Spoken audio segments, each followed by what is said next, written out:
Tu sais, parfois, la vérité la plus choquante se cache juste sous le nez de tout le monde. Ce mec, Didi, celui que beaucoup adorent, admirent, craint même, est loin de l'image lisse que tu vois sur Instagram ou YouTube. Tu crois connaître son histoire? Attends un peu, parce que ce que je vais te révéler va tout bouleverser.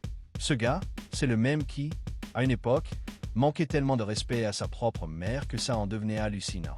J'ai entendu des histoires de la bouche même de ceux qui étaient là. Un type comme Kirk Burl m'a raconté que Didi avait giflé sa mère. Oui, tu as bien entendu. Pas juste une fois, mais assez pour que ça marque les esprits. Et tu sais quoi? Ce n'est pas tout. Après que Kirk lui ait fait la leçon pour avoir insulté sa mère, elle est arrivée dans la limousine. Et Didi l'a encore embarré, lui lançant un cinglant. Je t'ai dit de rester hors de mes affaires. Tu imagines la scène? Sa propre mère, insultée devant tout le monde, sans aucune réaction. Et là, j'ai failli exploser. Je lui ai dit clairement, si tu remets ça, je te jure que je te mets une raclée. Tu portes la poisse à toute ta famille en traitant ta mère comme ça. Tu te demandes peut-être comment on en est arrivé là, comment un homme aussi puissant a pu laisser sa propre famille se déchirer sous ses yeux. Mais ce n'est que la surface de l'iceberg. Cette saga est tellement profonde que ça en devient presque effrayant. Avant d'aller plus loin, si tu veux connaître toute la vérité sur Didi, ses secrets les plus sombres, et pourquoi même ses proches commencent à le fuir, abonne-toi maintenant. Active la cloche, parce que ce que tu vas découvrir est incroyable, et tu ne veux surtout pas manquer la suite. Et le plus dingue, c'est que tout ça se passait à visage découvert. Alors que Puffy, oui, Didi faisait semblant d'être proche de sa mère devant les caméras, la réalité était tout autre. Sa mère, elle, n'était pas vraiment tranquille, surtout quand il s'agissait de ses relations dans le business. Elle ne voulait pas que certains s'approchent trop près de son fils. Comme Maz, par exemple, ce rappeur célèbre, qui a vu la maman de Puffy lui dire en pleine vidéo « Arrête de t'occuper de mon fils ». Tu vois le tableau? Une famille éclatée, des secrets cachés derrière des sourires, des alliances qui se brisent et des tensions qui explosent. Mais ce n'est pas tout. Les choses deviennent encore plus sombres quand on parle de l'entourage de Didi, de ses collaborateurs et même de ses avocats. Oui, tu as bien entendu, certains des meilleurs avocats ont refusé de le défendre, estimant que la situation était devenue trop toxique. Alors, dis-moi, comment un homme avec autant de pouvoir et de richesse peut-il se retrouver dans un tel chaos? Qu'est-ce qui se cache vraiment derrière cette façade de succès et de glamour? Si tu veux découvrir la suite de cette histoire explosive, reste bien là, parce que dans les prochaines minutes, on va plonger ensemble dans les coulisses obscures de l'Empire Didi. Et crois-moi, tu ne voudras pas rater ça. Et c'est là que ça devient carrément glauque. Tu crois que c'est juste une histoire de mère et de fils? Détrompe-toi. On parle d'un homme dont les proches eux-mêmes finissent par se détourner, ou pire, se retourner contre lui. Gandil, un des anciens membres du cercle proche de Didi, affirme que tout a dégénéré quand la mère de Didi aurait commencé à le draguer. Oui, tu as bien compris. On ne parle pas d'un vague flirt, mais de tentatives répétées, gênantes, presque manipulatrices. Tu penses que j'exagère? Gandil, lui, raconte que cette femme respectée, crainte même dans leur entourage, ramenait de la nourriture à l'équipe de Didi. Mais pas innocemment. Elle avait toujours un mot, une remarque ambiguë, un regard déplacé. « Jean, pourquoi tu ne viens jamais me voir? Jean, tu n'aimes pas ce que j'ai cuisiné. » Tu vois le genre. Jean, lui, gardait toujours ses distances. Il l'appelait Miss Combs, jamais Janice, encore moins Mama Combs. Il la respectait, mais il n'était pas dupe. Il savait ce qu'elle cherchait.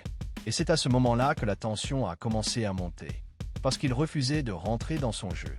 Un jour, elle lui demande de descendre chercher de la nourriture dans une camionnette, alors que le bureau est rempli d'internes. Jean refuse. Et elle, furieuse, explose devant tout le monde. Tout le monde m'écoute sauf toi. Tu crois que t'es qui? Et là, Didi sort de son bureau, excédé, et dit devant toute l'équipe. Mais laisse Jean tranquille, pourquoi t'es toujours sur son dos? Un aveu en public. Un moment rare de vérité.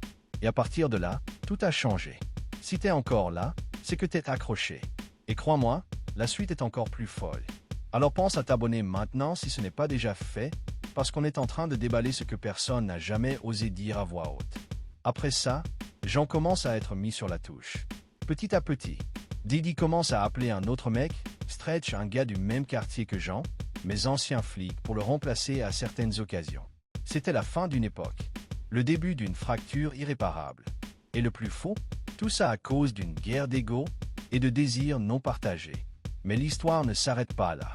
Non, ce qui rend cette affaire vraiment sordide, c'est ce que Jean raconte ensuite. Il parle de choses que personne ne veut vraiment entendre, de pratiques sexuelles étranges, de fantasmes tordus. Didi, selon lui, payait des hommes pour observer pendant qu'il avait des rapports avec des femmes. Oui, c'est bien ce que tu crois. Il embauchait des mecs juste pour qu'ils le regardent pendant l'acte. Tu te dis sûrement, attends, quoi? Il regardait de la pornographie en live avec des gars. Pire, il est payé pour ça. Et Jean est formel. Tout homme qui paye un autre homme pour venir le regarder faire l'amour est un putain de taré. Et il ne s'arrête pas là. Il parle d'objets, de plus, de jouets sexuels qu'il faisait utiliser aux femmes autour de lui. Des trucs qui ne sortaient même pas de leur emballage d'origine, parce que les femmes refusaient d'utiliser quelque chose qui avait déjà servi. Un niveau de détail malsain, choquant, qu'il raconte sans filtre. T'as déjà entendu des rumeurs sur Didi? Prépare-toi, parce que ce n'est rien comparé à ce qui va sortir. Et maintenant que les langues commencent à se délier, même les avocats de Didi prennent leur distance. Anthony Rico, l'un des plus grands noms du barreau, a claqué la porte. Il a déclaré qu'il ne pouvait plus représenter Didi. Quand un avocat de ce calibre lâche son client, c'est que quelque chose de très, très grave se passe en coulisses. Et tu crois que c'est fini? Pas du tout. Car même l'un des plus puissants cabinets juridiques d'Hollywood, Grubman-Shire, Mesla & Sachs, a coupé les ponts. Et devine pourquoi? Selon certaines sources, Lady Gaga elle-même aurait menacé de quitter le cabinet si Didi restait dans leur fichier. Tu réalises ce que ça veut dire?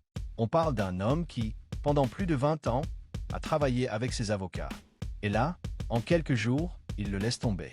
Pas pour des raisons commerciales, mais personnelles. Tu sens la tempête arriver? Accroche-toi, parce que ça ne fait que commencer. Aujourd'hui, tout le monde commence à revoir ses souvenirs de Didi sous un nouveau jour. Même les plus grands noms de l'industrie s'interrogent, ont-ils été complices sans le savoir? Manipulés? Usher, par exemple, lui aussi est au centre des rumeurs. Longtemps présenté comme le protégé de Didi, il est aujourd'hui perçu autrement. Les fans se demandent, a-t-il été formé ou façonné? Était-il vraiment en contrôle de sa carrière ou simple pion dans un système plus vaste, plus sombre, orchestré par un homme que tous admiraient, mais dont très peu connaissaient la face cachée? Et si on t'avait menti depuis le début? Si tout ce que tu croyais être de simples querelles de célébrités était en réalité une immense machination? Usher? Un mentoré? Peut-être. Ou peut-être juste un masque pour cacher des pratiques dont personne ne voulait parler. Tu vois où ça va? Et on n'a même pas encore parlé des poursuites judiciaires. Alors abonne-toi maintenant. Ne rate pas la suite, car ce qui arrive dépasse tout ce que tu imagines. Parce que pendant que tout le monde regardait les paillettes, les lumières, les trophées, un autre monde existait. Un monde d'intimidation, de secrets, de menaces silencieuses. Et aujourd'hui, ce monde s'effondre. Les révélations de Jean ne sont pas juste des ragots. Ce sont des éclats de vérité sortis d'un système qui a trop longtemps écrasé ceux qui voulaient parler. Et aujourd'hui, enfin, les gens commencent à écouter. Il raconte comment, à de multiples reprises, il a été témoin de scènes humiliantes. Comme celle où Didi a hurlé sur sa propre mère dans une limousine. Oui, sa propre mère. Elle montait dans la voiture, pensant l'accompagner. Mais lui, au téléphone, l'a explosé verbalement. « Je t'ai pas dit de rester hors de mes affaires. » Jean, choqué, lui a dit en face, « Si jamais tu reparles comme ça à ta mère, je te démonte. Tu nous portes malchance avec ton manque de respect. » Ce n'est pas juste une anecdote. C'est révélateur d'un schéma. Autorité absolue, ego démesuré, et mépris pour ceux qui devraient être sacrés. Mais avec le temps, même les plus loyaux finissent par dire stop. Et c'est exactement ce qui est en train de se passer. Ce que tu entends là, ce n'est pas juste du drama. C'est l'effondrement d'un empire. Et pendant que certains fuient le navire, d'autres, comme Paris Jackson, prennent la parole. La fille du roi de la pop. Celle qui, jusque-là, restait en retrait. Elle a brisé le silence. Elle a évoqué ce que Michael Jackson lui-même aurait confié avant sa mort. Un avertissement. Oh non, Didi. Michael n'avait pas peur de beaucoup de choses. Mais il craignait ce monde-là. Il savait. Il en avait vu trop. Et il a essayé de protéger ses enfants du mieux qu'il pouvait. Aujourd'hui, Paris confirme ce que beaucoup soupçonnaient. Et toi, tu pensais que c'était juste un autre scandale de star? Regarde mieux. Écoute ce qu'on essaie de cacher. Quand des figures aussi puissantes que le cabinet d'avocats Grubman Shire Mesla et Sachs se retirent, ce n'est pas un détail. C'est un séisme. Ce cabinet représentait Didi depuis plus de 20 ans. Dans ce milieu, une telle fidélité est rare. Mais encore plus rare est un abandon aussi brutal. Et pourquoi? Parce que selon des rumeurs insistantes, Lady Gaga elle-même aurait menacé de quitter le cabinet si celui-ci ne rompait pas tout lien avec Didi. Oui, on parle ici de pression directe exercée par une mégastar pour se dissocier de l'Empire Combs. Ce n'est plus simplement une affaire de justice. C'est un exil industriel. Les gens ne veulent plus être associés à lui. Et ceux qui autrefois défendaient bec et ongles son nom commencent à se taire ou à parler. Et là, tu te demandes peut-être, mais comment une telle chute peut-elle arriver aussi vite? La réponse est simple. Ce n'est pas soudain. C'est l'effet domino d'années de secrets accumulés. On assiste à une ruée vers la sortie. Même ses propres avocats, comme Anthony Rico, ont jeté l'éponge. Ce n'était pas une décision stratégique. C'était une décision morale. Quand tes défenseurs te lâchent, c'est qu'eux-mêmes ne veulent plus être salis. Et ce n'est pas juste une question d'accusation. C'est une question d'identité, de double vie. Car depuis le début, des voix avertissaient. Des gens comme Jean Deal, comme d'autres membres du cercle interne. Ils parlaient, criaient parfois, mais personne ne les écoutait. Mais maintenant que tout est filmé, archivé, numérisé, tu peux plus te cacher. Et ce qui dérange le plus, c'est cette dimension rituelle, presque sectaire qui commence à émerger. Des pratiques cachées, des initiations étranges, des préférences sexuelles devenues des armes de manipulation, des rapports de domination. Jean Deal, encore lui, balance. Je vous l'avais dit depuis longtemps, Didi aime contrôler. Il aime observer. Il aime imposer.